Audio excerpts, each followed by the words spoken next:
Where there's a will, there's a way. I've never seen a yard where I couldn't fit a water feature in. And people say all the time, show me smaller water features. Show me something that I could do in my yard.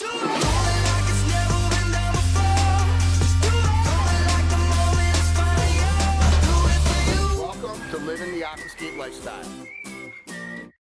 Oh, there's Mr. Wood. Were you coming from taking a leak? Yes, sir.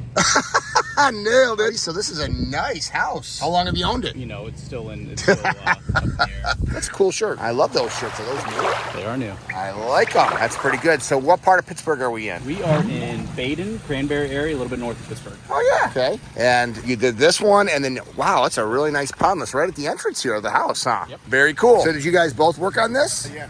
Oh, very nice. Well, you should be very proud. This is really cool. So they had an existing landscape that was just, decades old, really needed revamped, refurbished, and they wanted something to come home to, obviously, and have a nice view from inside their house. The whole front of the house faces this whole hillside. Okay.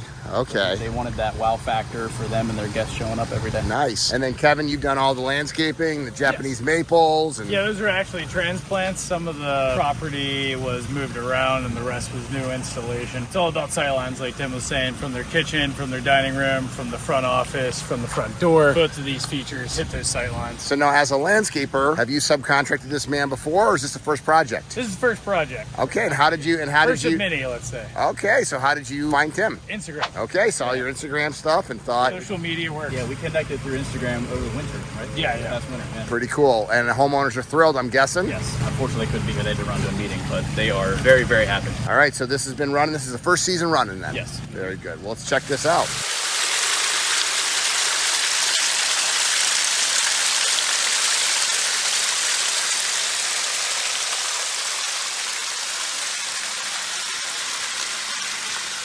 Pondelss Waterfall, this takes up a footprint of about 30 feet by 25 feet on this hillside. We have a 1,000-gallon basin in the bottom. Our vaults are underneath this pile of sedum here. The vault access is right there. You can easily lift up those trays. We have two Aquascape 5,000 to 9,000 SLD pumps running this with 3-inch plumbing. You can see we have a discharge right up here and a discharge right over there. Right now, the variable speed pumps are, I believe, running at speed 6 and speed 7. So this can still come up a little bit in flow, and it can also go down a little bit if desired. This was such a fun project to work on. Access was great. Big, long driveway, plenty of open space back here. We have 40 tons of mountain laurel sandstone boulders on this project between this waterfall and that bubbling boulder set up there. This project was installed spring of 2022, and we came in, leveled everything that was here, built this in a couple of weeks. My guys are over there, Travis and Eli, they helped me on this project. A lot of fun, just turned out great. We had any creative control pretty much to do whatever we felt like we needed to do. That's the best way.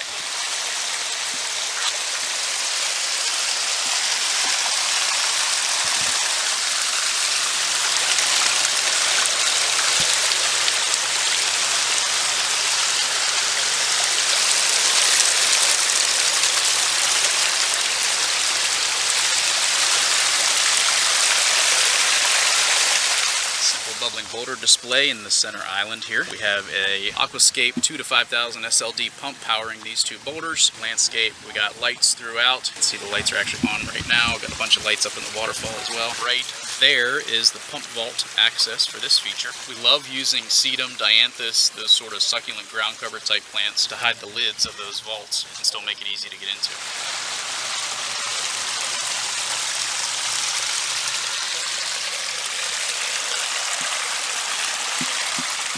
How do you go about designing something like this and estimating a project of this magnitude? I show up here before anything's here, obviously. I take some pictures. I just kind of visualize the big picture first, and then I go back and just try to kind of dismantle it from there and come up with my numbers and my design. The design is always evolving from the time we start to the time we stop, and that's why we ask for some creative control over our project so we can kind of work with the flow if need be. What would a project of this magnitude, what would an investment be? This project in particular came in about $60,000, but a project of this size that takes this kind of footprint, really depending on a lot of factors, could probably range anywhere between maybe 50 and 90 or so. Well, you have fantastic access right here. Yes, absolutely. Yeah, access was not a problem. That was nice. Well, it is terrific. And why did they decide to add a second water feature right here? Originally, there was a very small pond here with more of a concrete formal fountain. Oh, okay. So they kind of were used to the water feature here in the center, and they liked that. But what was here just needed to be completely revamped and redone. So we ripped it out, and we decided to go with something that would kind of match the vibe of what's going on over here. Excellent. Well, it is outstanding work. I don't think that anybody that comes up here wouldn't think it's not a natural waterfall.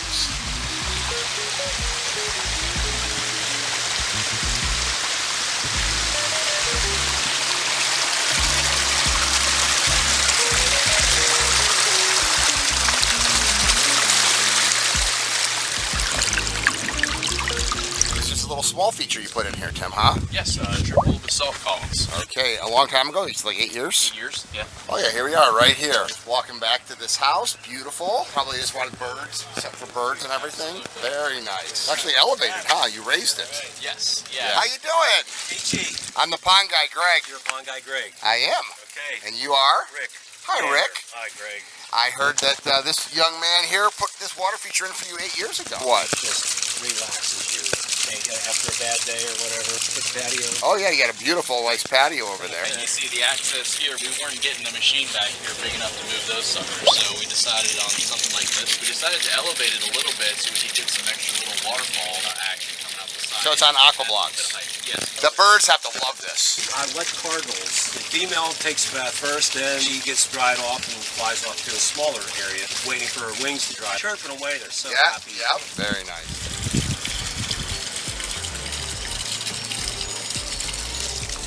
Triple Mongolian basalt column built on top of I believe a 5 aqua block reservoir. We have 2 1-watt lights shining up through the center, and we elevated this so we could get a nice little subtle waterfall. No way we were going to get a piece of equipment back here, so all done by hand shovels and wheelbarrows.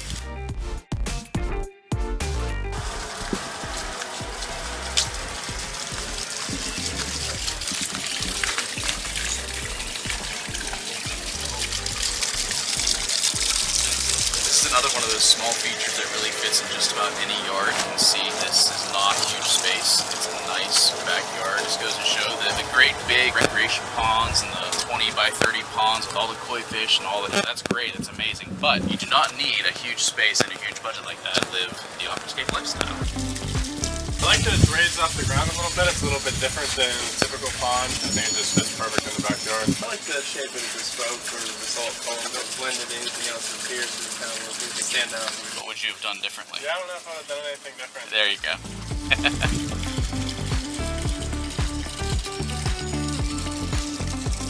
Where there's a will, there's a way. Every time that we go to somebody's house, they ask us for one thing, and sometimes it works out, but a lot of times it doesn't. I've never seen a yard where I couldn't fit a water feature in. And people say all the time, show me smaller water features, show me something that I could do in my yard. That's about as small as you can get, but look at how much enjoyment it gets with the birds and the wildlife that come to it, the sound that it creates, nighttime, the enjoyment, and that's what living the Aquascape lifestyle is all about.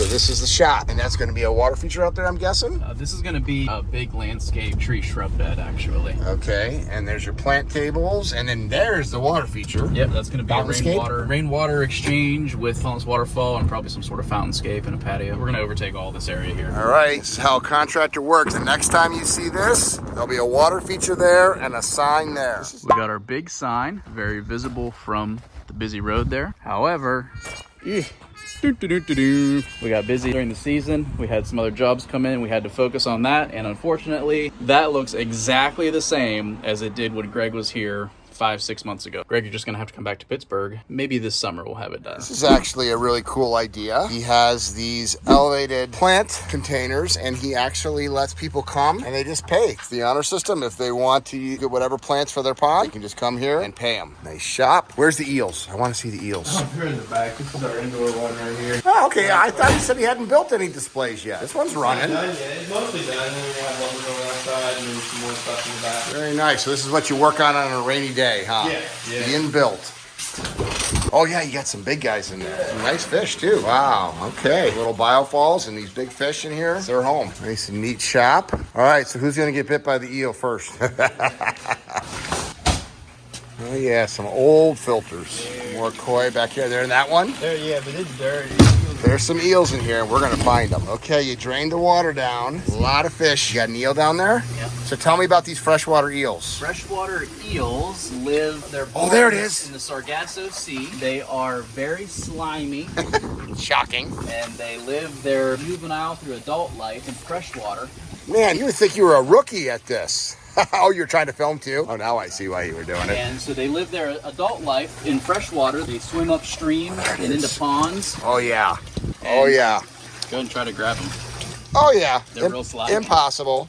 You want to grab them? I can give it a shot. Okay, let's do it. Baseball player. And this came from a koi pond you drained out, huh? Yes. Use 2 hands. Ah! Come on, you're the pro.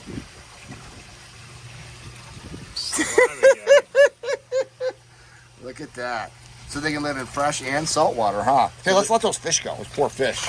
Yeah, they're born in salt water, and they ride ocean currents up into the. Hey, you have bays. tilapia in here. Is that tilapia? Yeah, that's a giant goldfish. Oh my. Okay. Giant goldfish. Wow. They So live in mountain streams. They live in ponds. They live anywhere that they can get like crayfish and salamanders to eat.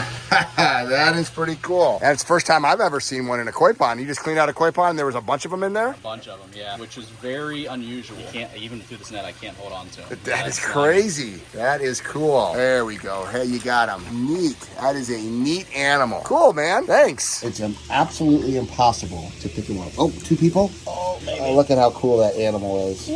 I got him. You got I him. got him. Yes. Very cool. Very unusual to see in a koi pond, We'll too. let them go soon into the creek right here. Once it gets a little bit more water flow. Because they're native. Yeah, they're native, absolutely. They live all over the United States, especially the eastern United States, these ones. And then at some point, he'll go downstream all the way to the ocean, back to the sea, and spawn and die. Not just spawn, have an orgy. Orgy, yeah. Eel orgy. That's what you told us. So what was the idea here? The idea here was to go with a much more formal style pond inside with a lot of water volume. So water level is about 30 inches, and just showcasing some of the different fountainscape style things that we can do. And then we will show this all finished when Tim sends us that footage. So yeah, I'm happy to report that the inside is done. We did get the eels released. We put them in the creek over here. Once we got some rain, there was some water flow there, so they're good to go.